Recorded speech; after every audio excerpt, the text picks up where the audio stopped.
하면서 이 시리즈를 기획했습니다. 오늘 이제 시리즈를 접습니다.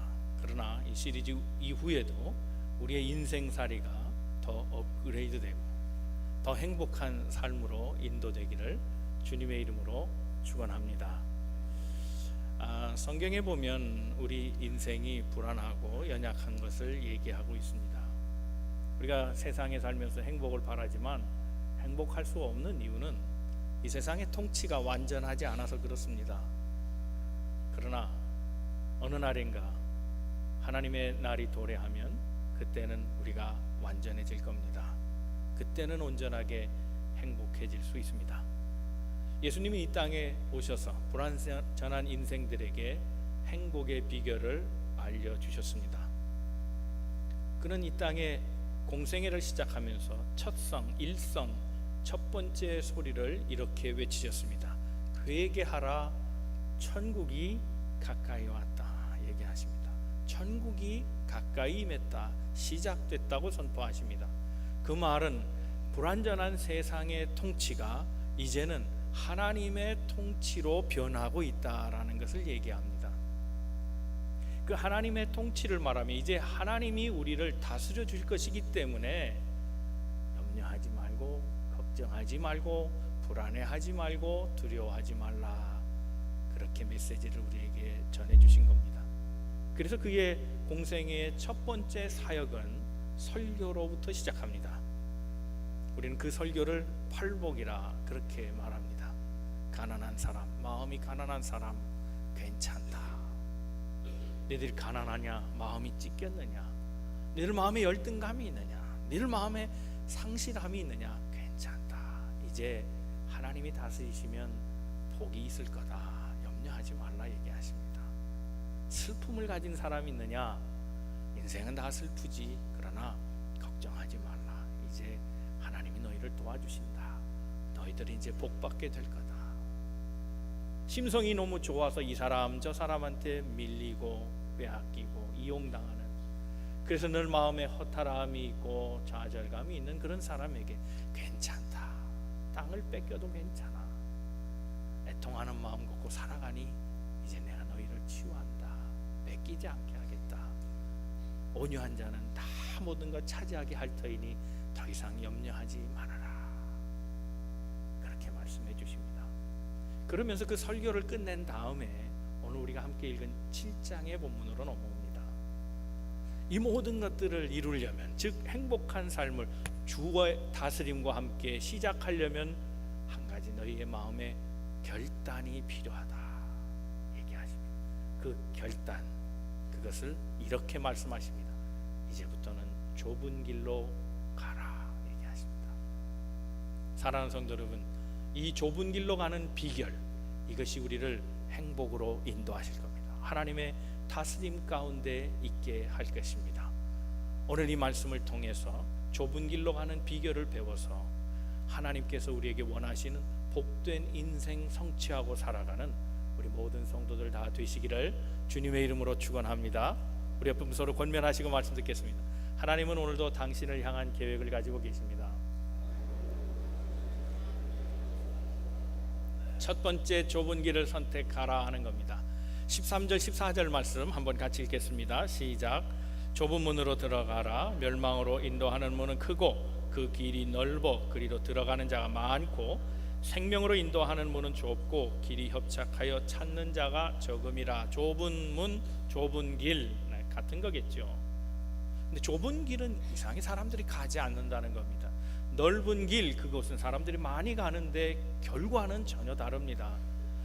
넓은 길로 가는 사람이 많지만 그 마지막은 멸망이고, 좁은 길로 가는 사람은 적지만 그 끝은 생명을 만난다, 그렇게 얘기하십니다. 자, 그렇다면 우리가 좁은 길로 가려면 어떻게 하는가? 많은 사람이 택하는 길이 아니기에 여기에는 반드시 선택과 결단이 필요하다는 겁니다. 좁은 길로 가려는 결단, 그 결단은 두 가지입니다. 첫째는 세상 사람들과 다른 길을 선택하기로 결단하는 것과, 두 번째는 희생과 헌신을 결단할 때 좁은 길로 가게 된다는 겁니다. 먼저는 세상 사람들과 다른 길을 걷겠다는 결심입니다. 우리가 어릴 때부터 쌓아왔던, 가르치지 않아도 본능적으로 아는 어떤 것이 있습니다. 그래서 우리는 보이지 않는 두려움이라 얘기합니다. 보이지 않는 두려움, 그것 가운데 하나가 다름에서 오는 겁니다. 사람들은 다 비슷한 사람끼리 어울립니다. 다른 사람은 돌려놓습니다. 우리는 이것을 분리라 그럽니다. 분리, 왕따를 말합니다. 회사에서도 우리는 분리, 왕따를 당하지 않으려고 세상 사람들처럼 살아갑니다. 그리스도인이라는 걸 밝히면 끼워주지 않습니다. 회식에도 안 데려갑니다. 승진해서 떨어질 가능성이 있습니다. 인간관계를 못하는 사람이다. 그런 불이익을 당하고 오해를 당할 그런 염려가 있기 때문입니다. 그래서 우리는 다름에 대한 것, 그것으로 오는 차별을 싫어하기에 본능적으로 우리는 닮아가려고 합니다. 그래서 세상 속에서도 우리는 그리스도인으로 살기보다 세상 사람들과 닮아가려는, 세상 사람들과 의도적으로 같아 보이는 행동을 할 때가 있습니다. 그 다름을 두려워하면 안 됩니다.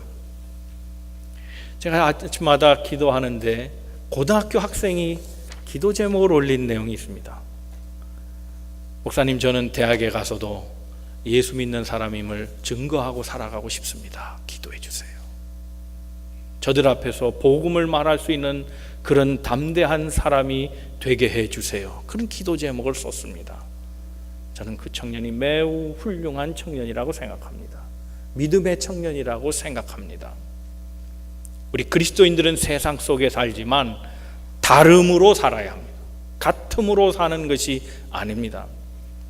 모태신앙이 아니라 후에 예수 그리스도를 영접한 사람들의 고민입니다. 제사 문제입니다. 다정교회에 있다가 개종한 사람도 마찬가지입니다. 이 고민은 있습니다. 제사 문제입니다. 가령 예를 들어서 며느리로 들어갔습니다. 불신자 가정에 믿음은 있습니다. 그런데 제사를 드리게 될 때 반대하면 시댁으로부터 오는 왕따가 있습니다. 사람을 잘못 드렸다. 어떻게 저렇게 불효하는 자식을 맞아들였는가.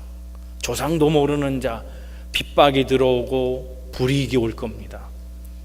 그러나 그럼에도 불구하고 충돌이나 그래서 갈등을 예상하지만 그럼에도 불구하고 넓은 길에는 멸망이요 좁은 길에는 생명이 있다는 사실을 기억하고 내가 저들과 함께 큰 길로 가면 모두가 망할 것이라는 생각으로 다름을 선택하고 제사를 거부하며 그리스도에게로 인도하는 마음을 포기하지 않는 삶, 그러한 결단, 그것이 우리에게 필요하다는 겁니다.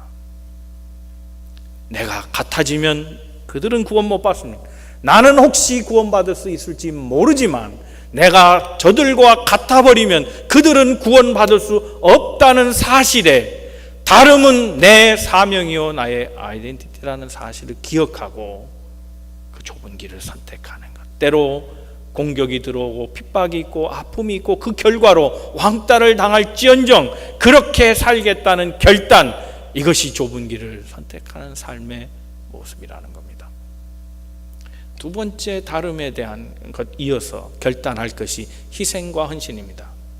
여러분, 이 자녀들을 키울 때 마음대로 키웁니까? 마음대로 하게 둡니까? 가겠다는데 마음대로 가고, 먹고 싶은 거 아무거나 먹고, 안 먹겠다 하면 또 내버려 두고, 놀겠다 하면 그냥 놀라 하고, 여러분 그러면 어떻게 됩니까? 함부로 아무거나 먹어서 건강이 나빠질 거고, 놀고 자고 하는 거 마음대로 하다가 결국은 교육을 제대로 못 받을 거고, 결국은 사회에 낙오자가 될 텐데 부모라면 그걸 가만두겠습니까? 좀 힘들지만 깨워서 공부시킬 거고, 먹기 싫은 거라도 좋은 음식을 먹으려고 할 것이고, 아이의 교육을 위해서라면 가릴 것도 가리게 하고 참을 것도 참게 하고 그렇게 할 것 아닙니까? 그런데 여러분, 부모가 자식에게 그렇게 할 줄 알면서 그 원칙을 부모들은 적용 안 합니다. 자기에게는 적용 안 합니다. 특별히 신앙적인 면에서 그렇습니다. 자기에게 적용 안 합니다. 우리 그리스도인들이 얼마나 많이 자행자지하는지 모릅니다. 가고 싶은데 갑니다. 먹고 싶은 거 먹고 하고 싶은 거 합니다. 그러나 그리스도인은 그렇게 살아서는 안 됩니다. 그 마지막을 알기에 그것은 넓은 길이요 편한 길이요 쉬운 길이기 때문에 그렇게 하지 않기로 결단하고 피곤하지만 몸을 깨워서 새벽에 기도합니다. 시간이 없고 바쁘지만 지쳤지만 그러나 말씀에 짬을 내서 그것을 정독해 보려고 하는 마음, 분명히 주의를 쉬면 경제적으로 타격이 오지만 그러나 그럼에도 불구하고 결단하고 주의를 성수해 보려는 노력, 그것이 곧 좁은 길을 선택하는 삶의 모습이라는 겁니다. 저는 만남의 대행진이 이런 기회라고 생각합니다. 좀 더 말씀을 읽어보는 겁니다. 좀 더 새벽을 깨워 기도하고 모임에 나오는 겁니다. 힘들고 바쁘고 지치지만 피곤해 쉬고 싶지만 그래도 수요일 밤만큼은 한번 나오겠다는 결단을 해보는 것.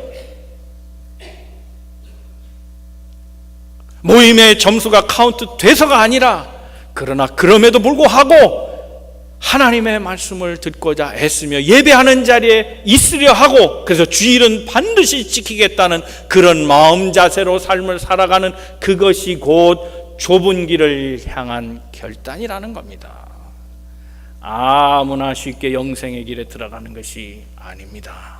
행복의 문, 축복의 길은 어렵습니다. 쉽지 않습니다. 많은 사람들이 가지 않는 것입니다. 그러나 그럼에도 불구하고 그것을 선택하고 그것을 가기로 결단할 때 그 마지막의 보상은 생명이요 영광이요 찬란한 축복으로 우리에게 임하게 될 것입니다. 좁은 길을 감으로 행복의 문에 들어서는 우리 모든 성도들 다 되시기를 주님의 이름으로 축원합니다.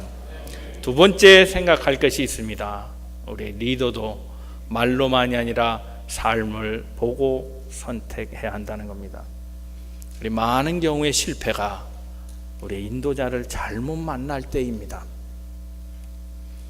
사람을 잘못 만나면 고생만 합니다. 부모도 그렇고, 부모는 우리가 어쩔 수 없이 선택에 의해서 결정된 것이 아니기 때문에 어쩔 수 없지만 배우자가 그렇고 학교 선생님이 그렇고 친구가 그렇고 교회 목사가 그렇습니다. 잘 만나야 복입니다. 우스갯소리 하나 할까요? 여러분은 목사 잘 만난 복이 있는 줄로 믿습니다. 웃으세니까 왜 아멘이 나옵니까? 웃어야 됩니다. 참 웃기는 소리 하시네. 이러지 마시고 하여튼 웃어주세요. 웃어야지. 사람을 잘 만나는 게 복입니다. 자, 오늘 말씀 한번 또 읽어볼까요? 그 뒤에 말씀입니다. 15절입니다. 다 같이 읽겠습니다. 시작. 거짓 선지자들을 삼가라. 양의 옷을 입고 너에게 나오는 석에는 노력하는 일이라 그랬습니다. 생명으로 인도하는 좁은 길을 가지 못하게 하고 자꾸 멸망의 길, 넓은 길로 가게 하는 또 다른 요소가 있다는 겁니다. 그게 뭐냐면 거짓 선지자라는 거예요. 나쁜 인도자가 있다는 겁니다. 그 사람 때문에 좁은 길을 못 가게 한다는 겁니다. 편한 길로만 자꾸 인도하는 사람이 있다는 겁니다. 그 사람을 조심하라는 거예요. 예수님은 그 사람을 이리라 그랬습니다. 이리는 양을 키우지 않습니다. 잡아먹습니다. 궁극적으로는 도와줄 자가 아니라 해칠 자라는 것을 얘기하고 있습니다. 그러면 누가 거짓이고 누가 참인가? 그것을 어떻게 분별할 수 있는가? 첫째는 말이 아니라 삶을 보아야 한다는 겁니다. 삶을 보면 진짜와 가짜를 구분할 수 있습니다. 16절 이하의 말씀을 또 한번 읽어보겠습니다. 시작. 그들의 열매로 그들을 알지니 가시나무에서 포도를 또는 엉겅퀴에서 무화과를 따겠느냐. 이와 같이 좋은 나무마다 아름다운 열매를 맺고 못된 나무가 나쁜 열매를 맺나니 좋은 나무가 나쁜 열매를 맺을 수 없고 못된 나무가 아름다운 열매를 맺을 수 없느니라. 폴 존슨이라는 사람이 쓴 책, 이 사람은 다작을 했습니다. 굉장히 많은 책을 썼는데 그 중에 지식인의 두 얼굴이라는 책이 있습니다.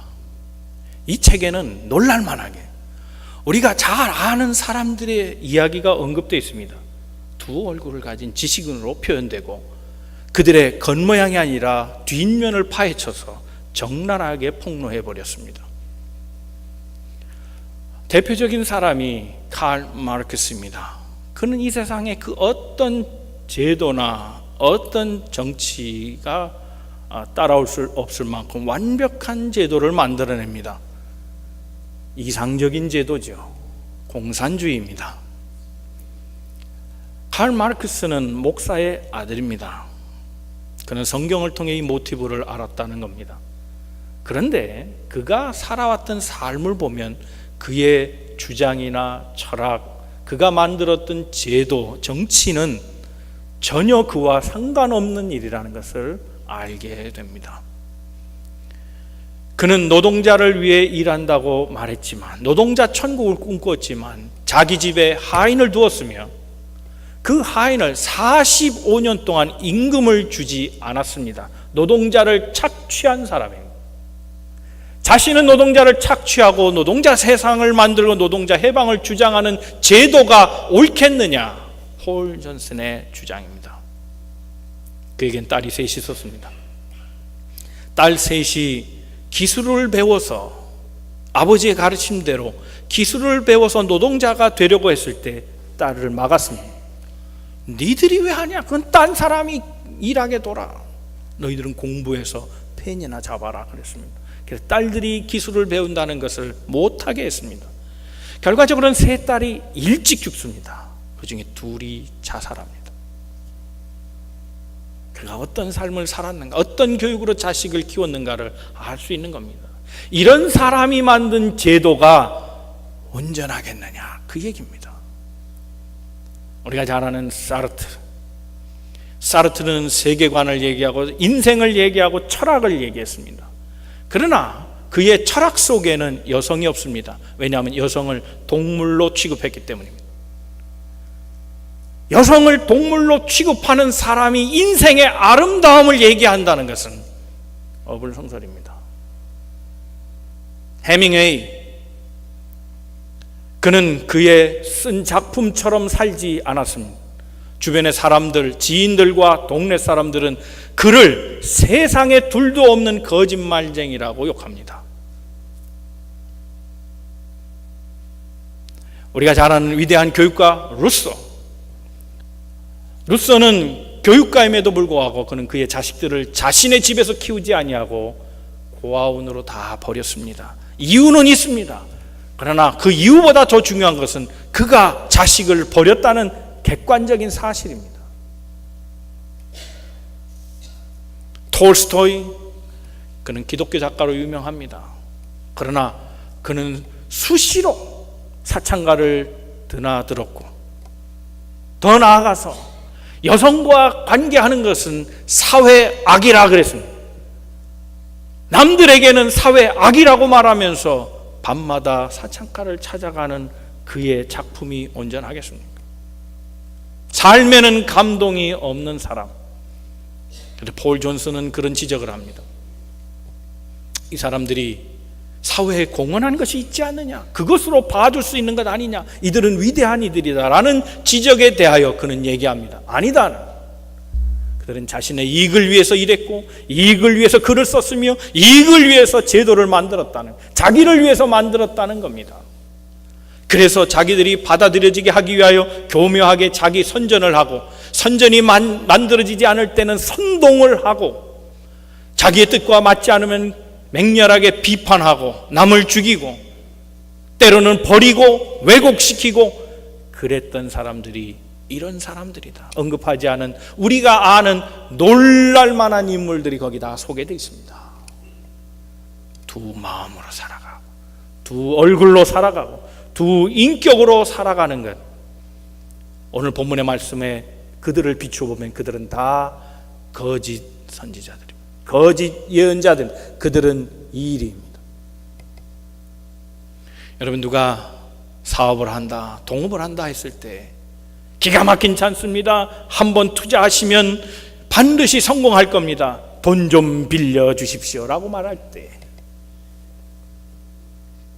주머니가 열리기 전에 한번 그의 삶을 짚어봐야 합니다.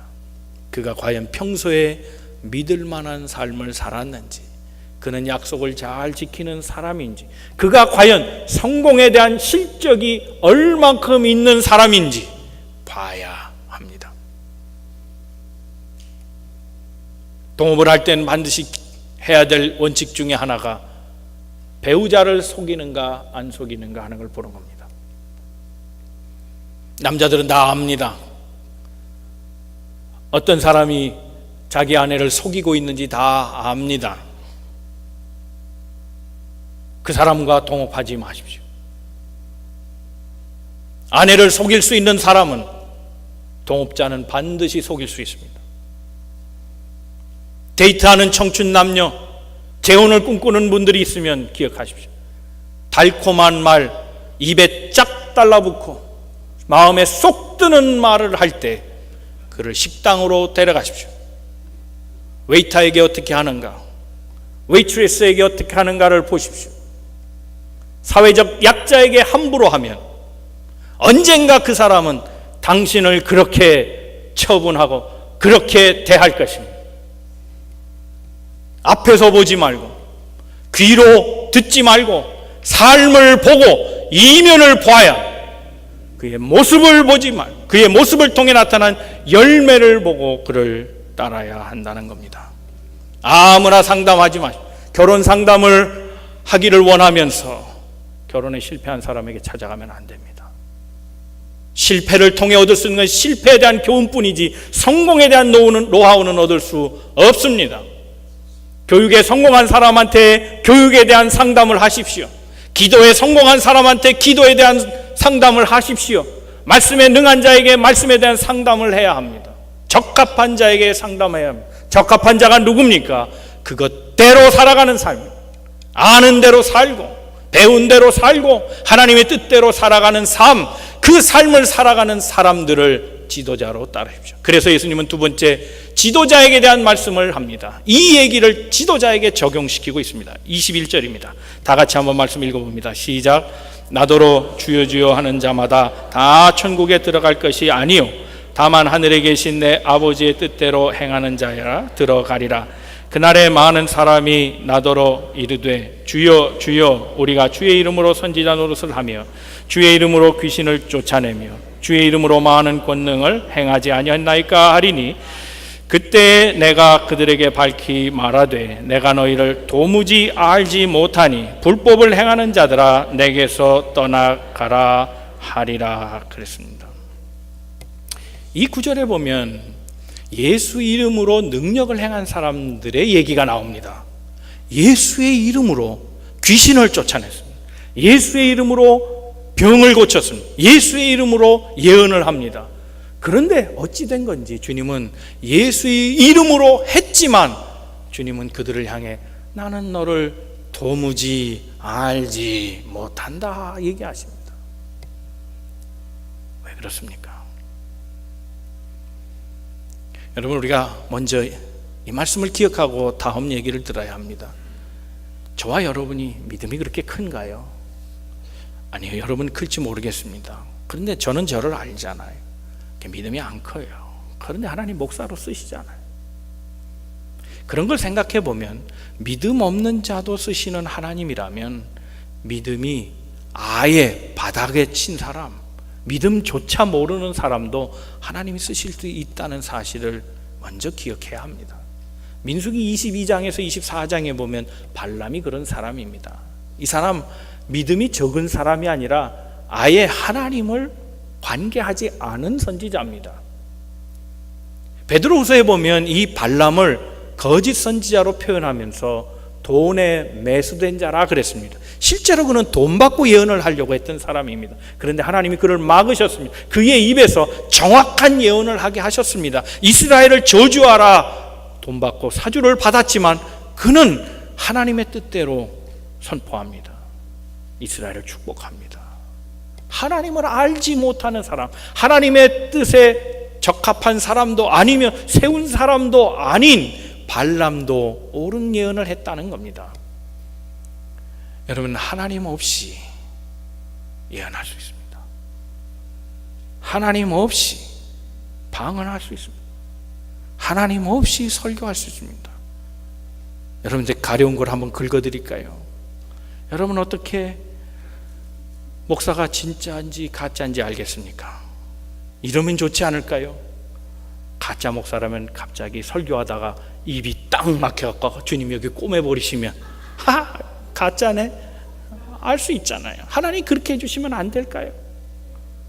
안 그래요. 근데 성령이 떠난 자여도 타락한 자, 부정한 일을 하고 부도덕한 일을 하고 옳지 않은 일을 행한 목사도 유창한 설교를 할 수 있습니다. 인격이 망가진 설교자도 얼마든지 감동적인 설교를 할 수 있습니다. 성령의 역사로 시작한 그 은사가 성령이 빠져나고 악령에 씌웠어도 그 은사는 그대로 남아있을 수가 있습니다. 여러분, 내가 어제까지는 직장에 다닙니다. 그 직장 갈 때 운전하고 갑니다. 그런데 상실한 마음에 직장을 잃고 나서 돈이 필요해서 은행에 털러 갑니다. 그때 운전기술이 막힙니까?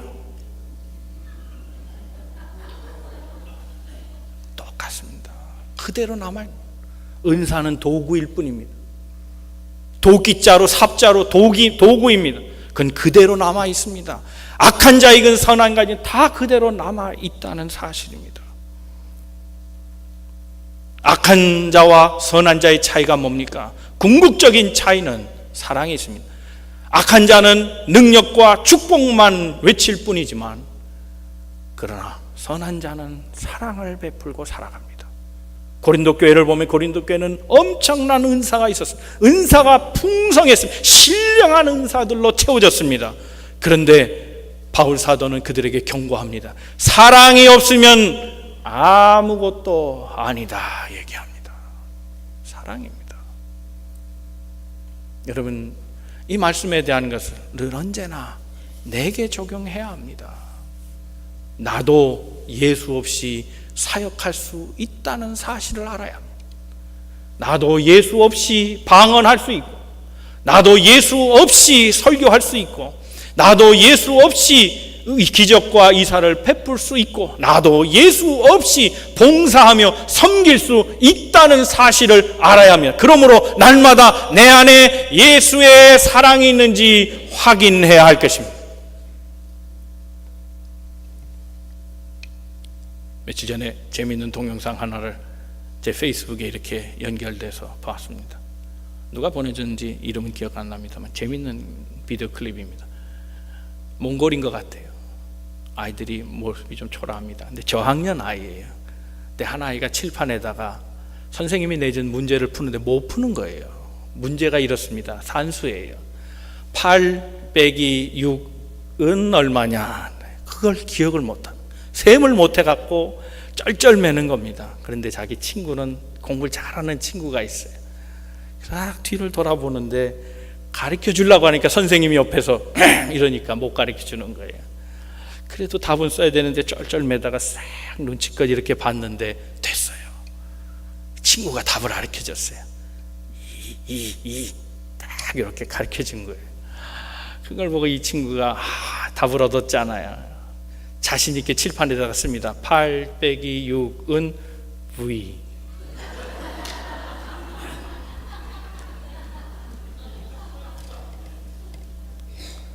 잘 배우고 잘 적용해야 합니다. 잘못 사인을 보면 안 되잖아요. 아무나 가르쳐 줄 수 있는 게 아니에요. 선생님으로부터 제대로 배워야지. 주께서 우리에게 경고하시는 것이 그것입니다. 거짓 선지자를 조심하라. 그들을 구별하는 방법은 열매에 있다. 그 열매는 사랑의 열매가 나와야 한다는 것. 그러므로 고린도전서 13장 4절 이하의 말씀이, 그 사랑에 대한 말씀이 내 사역의 기준이 되고 점검표가 되어야 된다는 겁니다. 사랑은 뭐라 말했습니까?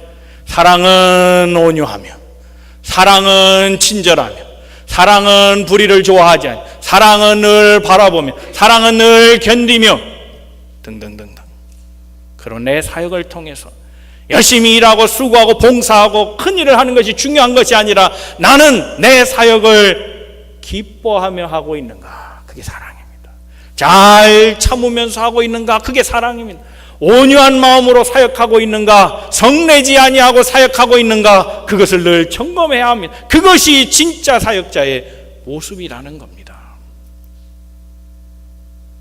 생각나는 대로, 마음에 드는 대로, 때로는 성내고 때로는 하고 싶으면 하고 안 하고 싶으면 안 하고, 뭔가 좀 잘못해 보이면 흉을 잡고, 그렇게 열심히 주의 일을 하다가 마음대로 생각나는 대로 살면 도대체 주님 앞에 설 때 주께서 네가 많은 일을 했느냐? 그렇게 주장하느냐? 그런데 미안하지만 나는 너를 도무지 알지 못한다 라고 말하시면 어찌하시렵니까?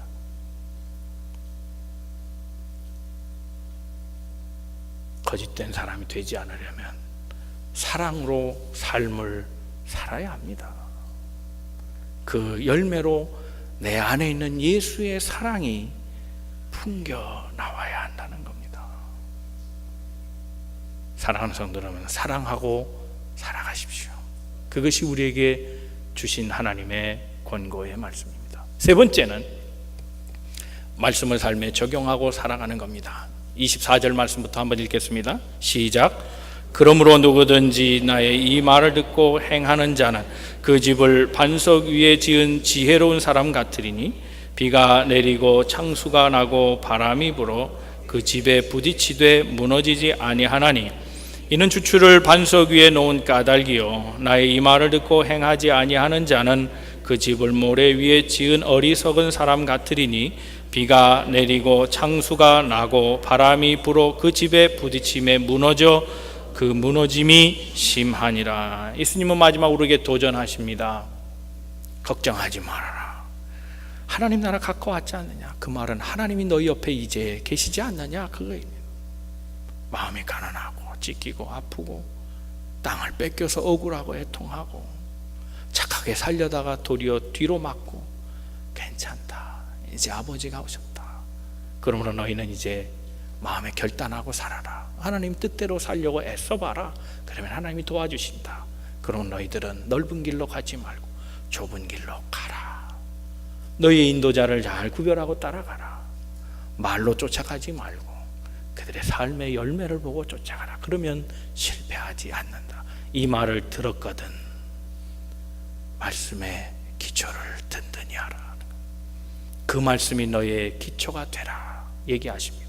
그 기초가 단단하면 바람이 불고 태풍이 오고 비가 많이 내려도 흔들리지 않는 집처럼, 반석 위에 지은 집처럼 든든해질 것이다 얘기합니다. 사랑하는 성도들은 우리 인생에 바람 부는 날이 없겠습니까? 태풍이 몰아치는 날, 물까지 덮쳐서 홍수가 나는 날이 우리에게 왜 없겠습니까? 그러나 그럼에도 불구하고 언젠가 비는 그칠 것이며 언젠가 바람도 다 잔잔해질 겁니다.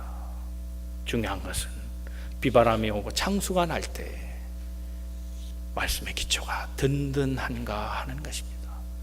말씀을 날마다 마음에 새기고 그 말씀대로 살려고 하는 사람은 그것이 점점 굳어져서 든든한 기초가 되어 인생의 어떤 어려움도 넉넉하게 이겨내게 될 줄로 믿습니다. 당신은 암입니다. 의사가 그렇게 선고할지라도 그 말을 듣고 무너져서 절망하지 않습니다. 그래요? 그렇군요. 하나님이 치유하시겠죠. 치료의 방법이 뭐가 있습니까? 한번 다 따라 해보렵니다. 치료에 최선을 다하고 그래 하나님의 도우심을 바라고 나아갑니다. 먼저 절망하지 않습니다. 결과가 좋지 않을지라도 그래요, 하나님 제 인생은 여기까지군요. 그러나 하나님 제 육신은 다 무너지지만 영원한 하늘나라 장막을 제게 또한 주시니 이 모든 것 감사로 받겠습니다. 절대로 세상의 비와 바람, 물에 죽지 않습니다. 사업의 실패도 때로 옵니다. 그러나 무턱대고 절망하고 포기하지 않습니다. 그랬군요, 주님. 제게 환난이 왔군요. 그러나 하나님 저를 도우실 분으로 믿습니다. 기도를 시작합니다. 기도하면서 발견하는 진리가 있습니다. 그래요, 주님, 내가 빈손으로 왔는데 빈손으로 또 갈 것인데 무슨 소유로 내가 행불행을 얘기하겠습니까? 그 어떤 것보다 하나님 나의 소유 되시니 하늘 것이 다 내 것이니 인생이 얼마나 감사합니까? 절망에 지지 않는다는 겁니다. 말씀에 기초한 사람은 하나님의 은혜로 그래서 여전히 서 있으며 든든하게 신앙의 자리를 지켜가고 소망에 거한다는 사실을 기억해야 할 것입니다. 사랑하는 성도 여러분, 시리즈는 마칩니다. 그러나 우리의 인생은 계속됩니다. 하나님 안에 좁은 길 선택하시되 결단하셔서 세상과 다름을 두려워하지 말고 이제부터는 그리스도 안에 나는 새 사람인 것을 분명히 밝히시고 희생과 헌신을 각오하시되 그것에 섭섭해하지 말고 힘들어하지 말고 도리어 희생과 헌신 없이는 아무것도 얻을 수 없음을 기억하고 좁은 길에 서 있는 성도들 되기를 바랍니다. 우리를 인도하는 사람들을 구별하십시오. 잘못된 인도자들을 따라가지 마십시오. 귀에 좋은 소리를 해준다고 따라가지 마십시오. 그들의 삶의 모습을 보십시오. 사랑의 열매가 맺혀지지 않았거든 따르지 마십시오. 그리고 늘 이 말씀을 기억하고 말씀을 새기면서 살아가십시오. 그 말씀이 차곡차곡 쌓여갈 때 세상의 바람을 이겨낼 수 있습니다. 사랑하는 성도 여러분, 그러므로 우리의 마지막은 해피 엔딩입니다. 좁은 길의 마지막은 행복이요, 좁은 길의 마지막은 영생인 것을 기억하시고 믿음으로 승리하는 날마다 인생을 업그레이드 하시며 행복하고 기쁘고 감사한 생을 이어나가는 우리 모든 만남의 성도들 다 되시기를 주님의 이름으로 축원합니다. 기도하겠습니다. 기억하면서 마음에 두었던 생각은 우리가 그리스도인으로 살아간다는 삶의 의미가 무엇이고 그리스도의 향기가 나고 서로가 서로에게 아름다운 영향력을 미치는 사랑의 관계로